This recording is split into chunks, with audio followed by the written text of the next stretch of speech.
Why do 70% of people crack their joints? Let's dive into the science behind it. So why do our joints make that satisfying pop? It's all about gas bubbles in the synovial fluid. This fluid lubricates our joints, keeping them moving smoothly.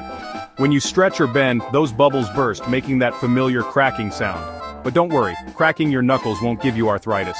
Studies say it's pretty harmless. So next time you hear a crack, just know it's your body's way of releasing gas.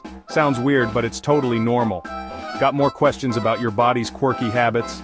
Drop a comment, give us a like, and don't forget to subscribe for more fun facts. See you in the next one.